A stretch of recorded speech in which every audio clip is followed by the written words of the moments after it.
नमस्कार दोस्तों, मैं आयुष ऑनलाइन मैट्रिक क्लासेस से आपका स्वागत करता हूं। आज हम लोग हिंदी का चैप्टर 4 नाखून क्यों बढ़ते हैं उसे पढ़ेंगे। चलिए और स्टार्ट करते हैं। लेखक परिचय। लेखक का नाम हजारी प्रसाद द्विवेदी। नाखून क्यों बढ़ते हैं उसके लेखक का नाम है हजारी प्रसाद द्विवेदी, जिनका जन्म 19 अगस्त 1907 ईस्वी को हुआ था। उत्तर प्रदेश के बलिया जिले के आरत दुबे का छपरा नामक गाँव में हुआ था। इनकी मृत्यु 19 मई 1979 ईस्वी को हुई थी। इनके पिता का नाम श्री अनमोल द्विवेदी और माता का नाम श्रीमती ज्योतिषमती था। तो हजारी प्रसाद द्विवेदी का जन्म 19 अगस्त 1907 ईस्वी को उत्तर प्रदेश के बलिया जिले के आरत दुबे का छपरा नामक गांव में हुआ था और उनकी मृत्यु 19 मई 1979 ईस्वी को हुई थी। याद रखिएगा। इनकी प्रारंभिक शिक्षा घर पर ही संस्कृत के माध्यम से हुई। उच्च शिक्षा के लिए काशी हिंदू विश्वविद्यालय गए। इन्होंने प्राथमिक शिक्षा घर से ही संस्कृत के माध्यम से की तथा उच्च शिक्षा इन्होंने काशी विश्वविद्यालय से की। वहाँ से इन्होंने ज्योतिषाचार्य की उपाधि प्राप्त की। कबीर पर गहन अध्ययन करने के कारण 1949 ईस्वी में लखनऊ विश्वविद्यालय ने इन्हें PhD की मानक उपाधि से सम्मानित किया।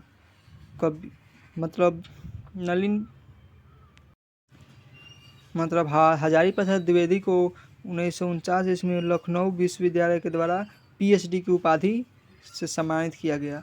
1957 ईस्वी में भारत सरकार के द्वारा इन्हें पद्म भूषण की उपाधि से सम्मानित किया गया। हजारी प्रसाद द्विवेदी को 1957 ईस्वी में भारत सरकार द्वारा पद्म भूषण की उपाधि से भी सम्मानित किया गया। इनकी साहित्यिक रचनाएं हैं अशोक के फूल, कुटज, कल्पलता, वानभट्ट की आत्मकथा, पूर्णनवा, चारुचंद्रलेख, अनामदास का पोथा, हिंदी साहित्य का उद्भव और विकास, हिंदी साहित्य की भूमिका आदि। ये हजारी प्रसाद द्विवेदी की साहित्यिक रचनाएं हैं। और पाठ परिचय करते हैं। प्रस्तुत निबंध नाखून क्यों बढ़ते हैं में मनुष्य की मनुष्यता का साक्षात्कार कराया गया है। लेखक के अनुसार नाखूनों का बढ़ना मनुष्य की पार्श्ववृत्ति का प्रतीक है और उन्हें काटना या न बढ़ने देना उसमें निहित मानवता का। आज से कुछ ही लाख वर्ष पहले मनुष्य जब वन मानुष की तरह जंगली था, उस समय नख ही उसके अस्त्र थे। मतलब आज से कुछ वर्ष पहले जब मानव आदि मानव की रहते थे तो आदिम मानव जो अपने नाखून को अस्त्र की तरह उपयोग करते थे। आधुनिक मानव मनुष्य के ने अनेक विनाशकारी अस्त्र शस्त्रों का निर्माण कर लिया है। अतः नाखून बढ़ते हैं तो कोई बात नहीं, पर उन्हें काटना मनुष्यता की निशानी है। हमें चाहिए कि हम अपने भीतर रह गए पशुता के चिन्हों को त्याग दें और उसके स्थान पर मनुष्यता को अपनाएं। पाठ का सारांश है। प्रस्तुत पाठ नाखून क्यों बढ़ते हैं हजारी प्रसाद द्विवेदी के द्वारा लिखा गया है। इसमें लेखक ने नाखूनों के माध्यम से मनुष्य के आदिम बर्बर प्रवृत्ति का वर्णन करते हुए उसे बर्बरता त्याग कर मानवीय गुणों को अपनाने का संदेश दिया है। और प्रस्तुत पाठ जो नाखून क्यों बढ़ते हैं इसमें हजारी प्रसाद द्विवेदी ने लिखा गया है। इसमें लेखक नाखूनों के माध्यम से मनुष्य के जो बर्बरता है ना, उसको त्याग कर मानवीय गुणों को अपनाने का संदेश देते हैं।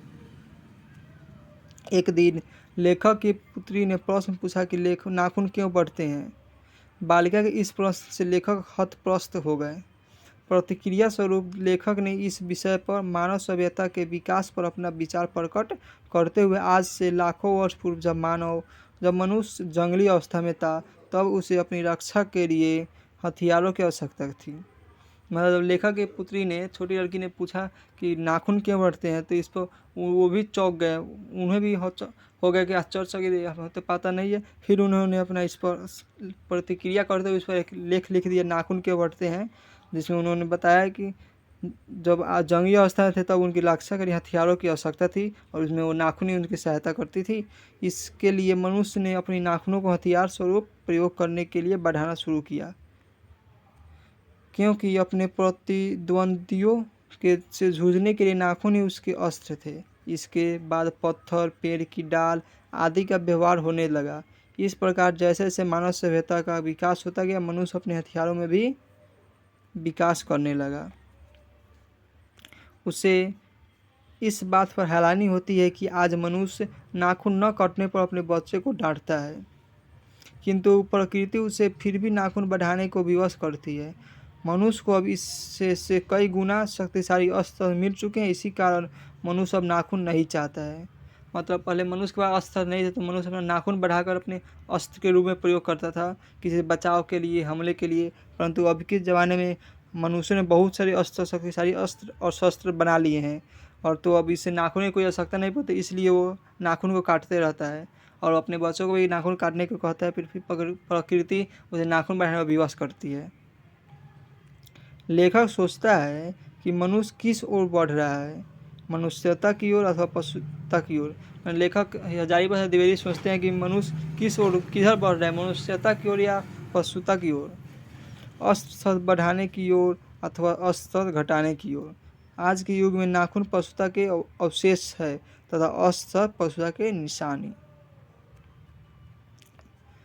इसी प्रकार भाषा में विभिन्न शब्द विभिन्न रूपों के प्रतीक है। जैसे इंडिपेंडेंस शब्द का अर्थ होता है अधीनता या किसी भी अधीनता का अभाव, किंतु इसका अर्थ हमारे स्वाधीनता, स्वतंत्रता और स्वराज ग्रहण किया है। यह सच है कि आज परिस्थितियाँ बदल गई, उपकरण नए हो गए, उलझनों की मात्रा भी बढ़ गई है, परंतु मूल समस्या बहुत अधिक नहीं बदली है। लेकिन पुराने के मुँह के बंधन में रहना भी समय ज़रूरी नहीं होता। मतलब लेखक कहते हैं कि आज के समय परिस्थिति बदल गई है, उपकरण नए हो गए, उलझने की मात्रा बढ़ गई, दुश्मन भी बढ़े हो गए, परंतु मूल समस्या बहुत अधिक नहीं है। मतलब जो हमें आवश्यकता वो अधिक नहीं है, और पुराने के मुँह बंधन में रहना भी समय ज़रूरी नहीं होता।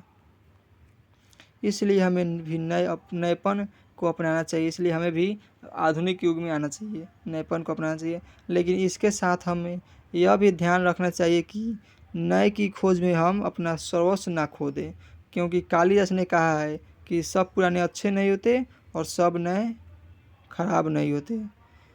लेखक कहते हैं कि हम नए की खोज में अपना सर्वस्व न खो दें, क्योंकि कालिदास ने कहा था सब पुराने अच्छे नहीं होते और सब नए खराब नहीं होते।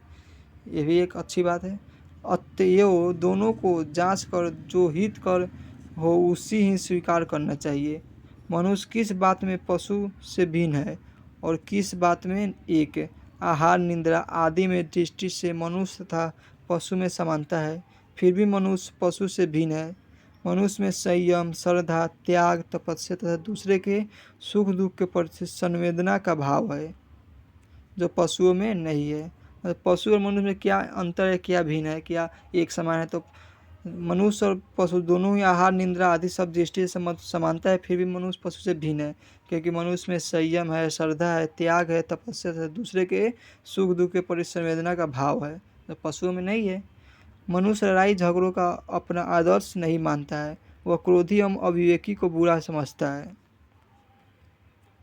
लेखक सोचता है कि ऐसी स्थिति में मनुष्य को कैसे सुख मिलेगा, क्योंकि देश के नेता वस्तुओं के कमी के कारण उत्पादन बढ़ाने की सलाह देता है, लेकिन बूढ़े आत्मावलोकन की ओर ध्यान दिलाते हैं। उनका कहना है कि प्रेम बड़ी चीज़ है जो हमारे भीतर है। मतलब आज के युग में अधिक वस्तुओं की कमी हो रही है, जिससे नेता लोग वस्तुओं के उत्पादन को बढ़ाने के लिए कहते हैं, लेकिन जो बुजुर्ग लोग हैं वो आत्मलोकन, आत्मा की ओर ध्यान देने के लिए कहते हैं। उनका कहना है कि प्रेम बड़ी चीज़ है जो हमारे भीतर है। इस निबंध में लेखक के मानवीयता पर बल दिया है। इस निबंध में लेखक के हजारीप्रसाद द्विवेदी ने मानवता पर बल दिया है, महाविनाश से मुक्ति की ओर ध्यान खींचा है। जो महाविनाश होना है उससे हम लोग मुक्ति कैसे लें, उस पर उन्होंने ध्यान हम लोग का खींचा है। तो चैप्टर समाप्त होता है। और वीडियो अच्छी लगी हो तो लाइक कीजिएगा, अपने दोस्तों में शेयर कर दीजिएगा। और एक क्वेश्चन पूछते हैं, हजारीप्रसाद द्विवेदी का जन्म कब और कहाँ हुआ था? कमेंट में बता दीजिएगा। धन्यवाद।